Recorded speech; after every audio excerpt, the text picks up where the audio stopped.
Pretty impressive. Hey, guys, thanks for coming. Really sharp practice today. You know, we got a bunch of guys that don't flinch, which is just a testament to their character and how they handle things. So it's impressive how they go about their business. And 3:30 Eastern Standard Time, we play a college football game, and we got a bunch of guys who love to play college football. We'll have 11 guys on the field ready to go. And I said a very disciplined group of guys that handle things very well. They love to play football. We love coaching them, and couldn't be more proud, as I've said in the past, of how they're handling some things. There's always things you always want to improve on and get better, and wish things are different in the game. But when you get guys that give this type of effort, very, very happy with it. So happy with where we're at. Got a lot of work to do. Obviously, we're playing a fantastic football team. I think number 3 in the country, and deservedly so. They could easily be a 1 in the country. So I have a lot of respect for their head coach and how he has built his team and how they handle things and how his offensive coordinator calls the game and has built his team. So a lot of work ahead. But go ahead, fire away. Jim Harbaugh called Blake Corum maybe the best running back he's ever coached, at least at the college level. Where does he stack up as far as backs you face this season, maybe before? A lot of similarities. I never want to just name and rank someone that he's 1, 2, and 3, but I know this like that. There's no one better. He might be even with some people, but there's no one better than what he is. So my respect for him is very high. So I think what Coach Harbaugh said is 100% accurate. The thing that stands out, first of all, is durability, the number of snaps he's taken, and to be able to carry and be very healthy with it. He doesn't miss cuts. He does a great job with the football. He's very competitive. So he does a lot of everything really, really well. And so obviously we have our hands full. We're kind of used to that now. Seems like every week that we have our hands full with someone in that nature right there. But he's a special talent, and I have great respect for him. What does it mean for the way you guys have to play to not have Myles and his leadership, his experience? Yeah. Well, I mentioned this before that Myles, I felt, has made a dramatic improvement in tackling. You know, he had 14 tackles, and I had him in on 26 other ones that he was involved with. And so he's done a very good job of that. So losing him is a big piece of us that's going to hurt us. On that note, the young man made a mistake. He's taken it extremely serious. We know how impaired driving has affected people throughout the world, and he's very serious about it. He knows he made a mistake.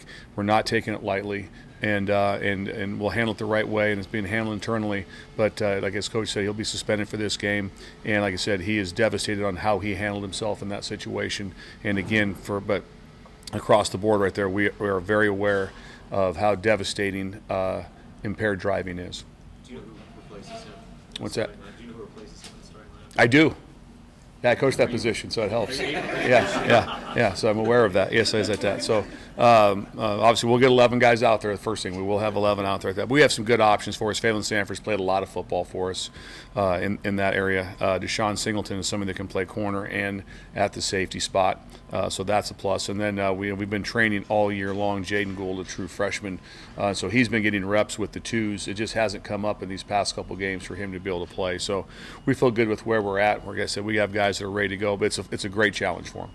When you're going against these teams that are so good at running the ball, what's the thought process about getting the nickel in versus getting that extra lineman? It depends on kind of what they do, how they've lined up with the number of tight ends they have in the game. They have a very unique situation in that they really play 4 tight ends. They'll play 3 tight ends together several times during the game, and then sometimes they're just in normal 11 personnel. But they have, with 84, he's kind of an ex-offensive lineman, so he's a really good blocker. But they have guys that can do everything. So their group of 4 tight ends are very impressive, and so we have some different looks to be able to create, to be able to get the best guys on the field, to be able to handle everything, stop the run.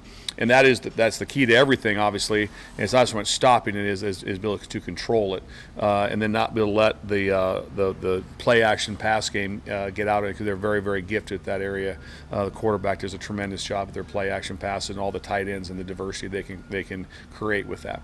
What has Phelan Sanford done to move to that position to start against Michigan?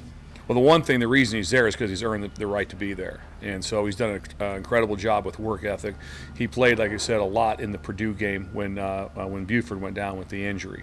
And so he deserves the credit for why he's playing, is because it wasn't like well, that's all that's left situation. He's earned the right to be in that spot. He's one of our more talented young men when you just talk about athletically. If you just look at how he runs, what he jumps, what he does in those situations. And then he's just played a lot of football now. He hadn't played a lot of football before. He had played a lot on special teams.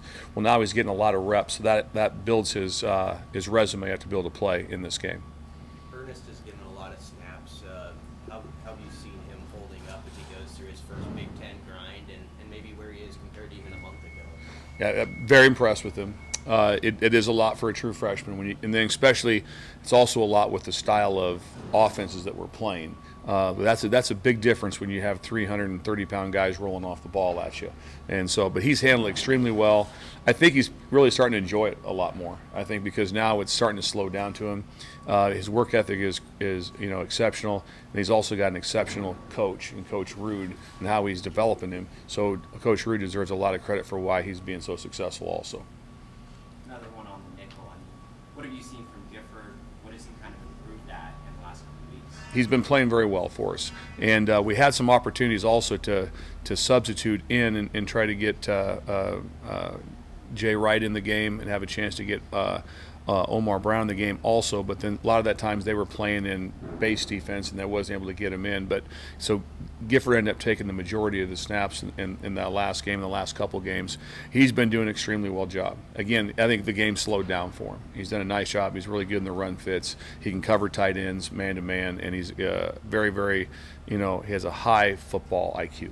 Michigan put 418 rushing yards. That's a lot, Sipple. That's a lot of yards, man. 418 yards. That's a yeah. That felt right. And especially, the part that was disturbing about it was that the talent level that was on the other side of the ball. That Penn State's extremely talented football team. They're not missing out on their players, and so they, like I said, I thought their scheme that Coach Harbaugh had was really good for them. They had some multiplicity in different ways that they changed gaps and had pullers and different things for us right there. So they have a lot of zone game, where last week was all zone against us right there. These guys have all that. Then they have a lot of gap schemes. They're going to have counters. They have powers. They have a lot of, so gaps change and things move. So sometimes when you're in pressures or different things, it's kind of like, a lot of times it's like one school band's playing, you're just not sure which one's going to be, and like that. So sometimes things hit really well, and sometimes then hits really bad. And so those are the scenarios you're trying to avoid in defending these guys. So there's been some teams that have done some, have hung in there with them on some things, but again, our strain on the run fits is very well thought out, and it's something obviously that we strain to learn every day in practice. You guys are big underdogs heading into the big house. How do you think your defense's mindset has been during the preparation process? Zero difference in any of that. It's just we're just playing a talented football team, and we attack the scheme with what we have to be able to get done and what their accountability is. And right now, our guys, they're in the. I've mentioned before, our players are up in our office all the time. They're in the hallway. They're around. They're watching film together. They're constantly coming into the room. If we're in a meeting, they'll come in, stick their head in. So they're constantly preparing themselves to play on Saturday. So no different like that. There will be, because that stuff I learned that really, really fast, is like that, some sort of, we're not watching Hoosiers or something before the game, like that. We're just going to get 11 guys out there and line up and play defense. Their quarterback, McCarthy, what have you seen from him? He obviously wasn't the guy a year ago, beat out the starter from a year ago. How have they kind of evolved him, and are they a lot different with him than they were a year ago? They're really not a lot different at all, Sean, but what I've noticed about him is that obviously he's calmed down a lot. It seems like last year he came in kind of as a running quarterback. Here he has full command of the offense to do everything. Throws the ball really well. He's got, he can really zip it. He moves out of the pocket. One of the things that probably stresses me the most about him, besides just him when he throws the ball, is that his escapability. So he has so many plays off of somebody does a decent job covering, pass rush, finds a crease, takes off. And it's over and over. He probably has 2 or 3 a game on third down, first downs, or big plays on second down, and he takes off running. So that's a big concern, because he has that. He can go really fast right now. So those extra yards, but they all count. Sometimes it's third down, they rush, and he scrambles. Everybody's like, oh, no. It's like, no, they count. So you have to defend everything. You got to be able to defend the pass against him on third down, and then his ability to run also. And the quarterback run game that's designed to quarterback run is always difficult, but you have a better chance when he just finds a crease and goes. So a lot of concerns with him right there, but obviously he's grown up a lot. This may be a better question for the offensive side, but I'll ask you anyway. How much of a difference, or when you scheme against an opponent like this that has as much talent as they obviously do, how much is your work affected by their talent versus just relying on what you do best as a defense? There's a little bit of both to it, but you want to always attack everyone. If you do something really extra based just on talent and just not on how they're lined up scheme-wise, that's when you'll get yourself in a lot of trouble. And so with our guys is you have to be able to have answers against these guys, and you want to be able to answer it very clear so they know it. And so it's like, what happened? Here's what happened. Here's how it's fixed. Got it. So you don't want to go through a game where all of a sudden it's just like, man, there was this, and we didn't get it adjusted on the sideline or those things. So that's why you want to keep things, basic like that, to be able to understand this is going to be our fits. Here's where we're going to be. Let our D-line play. Because, a lot of times right there, and every team, there was always going to be movements and slants and different things right there. But, again, their old line coach is really smart, and they've blocked movements before too, and they usually block those things pretty well. So you just want to be able to just do what you do with it right now. And I've been, like I said, we always want to be better with what you're doing, but right now our kids are fighting at a very high level on defense.